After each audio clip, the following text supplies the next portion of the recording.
This week on Africa Weekly, we go to Morocco, where farmers are harnessing the power of the sun to pump water from underground.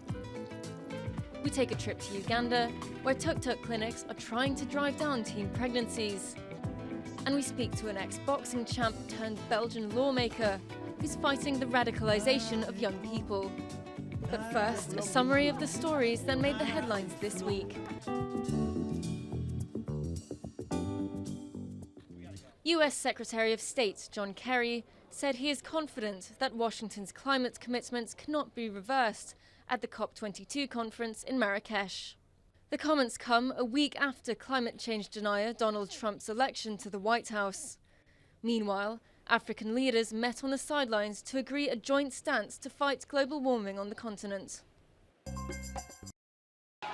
Outrage after a video emerged showing two white South African farmers shoving a black man into a coffin and threatening to burn him alive. The accused appeared in court on assault charges and were remanded in custody. South Africa is still beset by deep-rooted inequality 2 decades after the end of apartheid.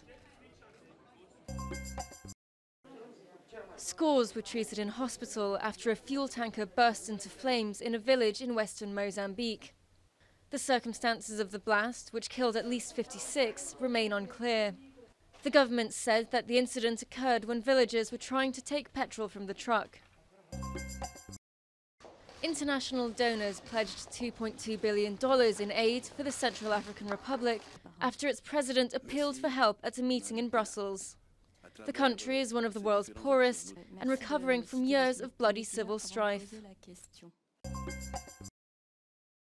An opposition lawmaker has been named as Prime Minister in the Democratic Republic of Congo, following a controversial deal struck between the government and fringe opposition groups. The move, aimed at calming soaring political tensions, effectively extends the president's term in office. At least 10 Nigerian Shiites were killed and several injured when police opened fire during clashes outside northern Kano. The violence broke out when police tried to disperse thousands of members of the Islamic movement in Nigeria who were marching to an area where they had been banned for the Ashura religious festival. Sky gazers across the world were treated to a super bright super moon this week, the closest in almost 7 decades. The phenomenon happens when the moon is full at the same time as its closest point to Earth. In Cairo, astronomy enthusiasts were able to admire it over the Nile.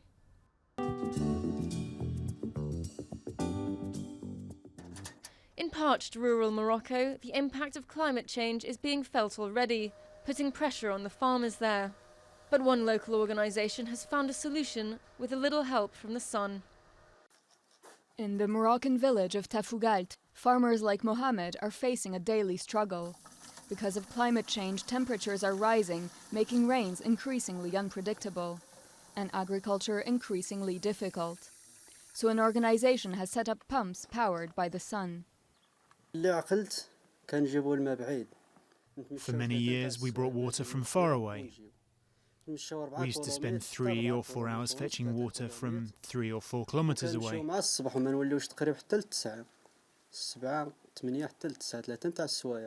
Farmers used to pump groundwater with diesel-powered generators, but sunlight is unlimited in supplies and carries none of diesel's downsides, such as pollution. Siddiq has guarded the local well for 17 years. Today, thank God, everything works with solar power. Before, petrol was expensive. Farmers would pay about $5 an hour for water. But today, for the same price, they can have 4 hours of water. It's encouraging. Farmers can make a living.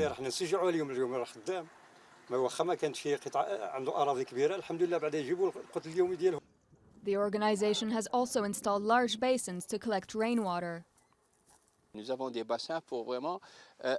These basins are used to collect rainwater. We are also working on how to collect the water present in fog. Solar energy alone won't be enough to solve Tafougalt's water shortage. So researchers are now focusing on technology that can make the use of water more efficient.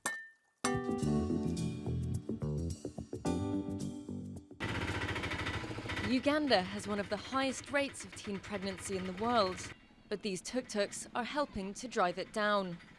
The three-wheeled mobile health clinics can go where other vehicles can't, reaching deep into the slums of Kampala and Entebbe, where women have limited access to healthcare. Oh, the point of using a tuk-tuk is it's easy to use in slum areas because there are some areas which are hard to reach with the vehicles. For example, if you entered into a slum, some vehicles can't reach, but with a tuk-tuk it will penetrate and reach where the people are. The initiative by sexual healthcare charity Marie Stopes International sees the tuk-tuks transform into private counselling areas, while the tents they transport become clinics, offering condoms, implants and the pill to women who would otherwise go without. The charity says teaching teens about safe sex is essential in a country where abortion is illegal unless the mother's life is at risk. The young people are really sexually active, but parents, guardians are failing to appreciate and recognize that. When Nantachia got pregnant at 15, she was kicked out of home. When my dad found out that I was pregnant, she felt very bad because I was still in school and that the tuition was not very fine for him. So he was like, you can go. She now works as a peer educator, talking to teenagers about the importance of practicing safe sex. We're safe because we use the methods which makes us to be safe. We use the condoms. The tuk-tuks visit around once a month, but counsellors ensure they can be contacted at any time in a bid to spread the message about contraception.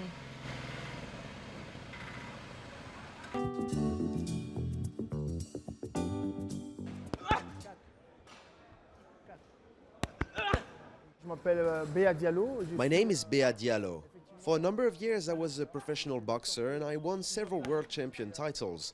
Today I'm a deputy at the Belgian Parliament. Député au Parlement belge, la boxe m'a permis d'être l'homme que je suis aujourd'hui et aujourd'hui j'essaie de... Boxing is what made me into the man I am today.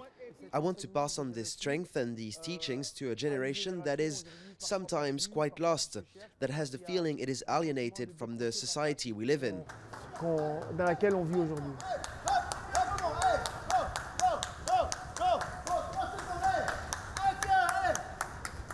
Some youngsters will find strength through sport, will flourish through culture, but others are so hopeless that they will be brainwashed by predators who will tell them, this life you are living, it's absolutely worthless. These days, jihad is the new life model that is being used by these kids, who are sometimes too impressionable. They feel that the world is unfair and that they can right the wrongs and make it more just.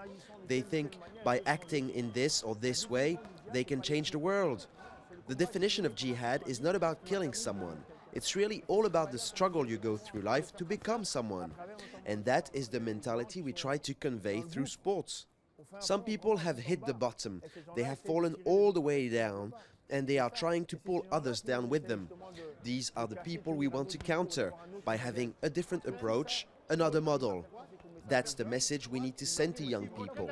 Tell them they can change this world themselves, but if they want to succeed, they need to lead a successful life so that others can succeed in their native countries.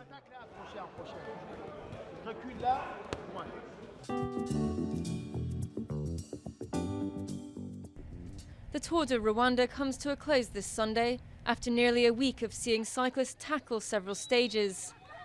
The 8th edition of the annual event saw 17 teams composed of 85 riders competing for the top prize.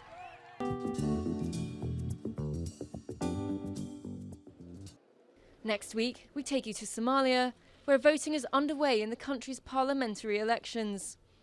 Authorities say they are determined to maintain security in the troubled country after a series of delays to the election process. That's all from us at Africa Weekly. Until next week.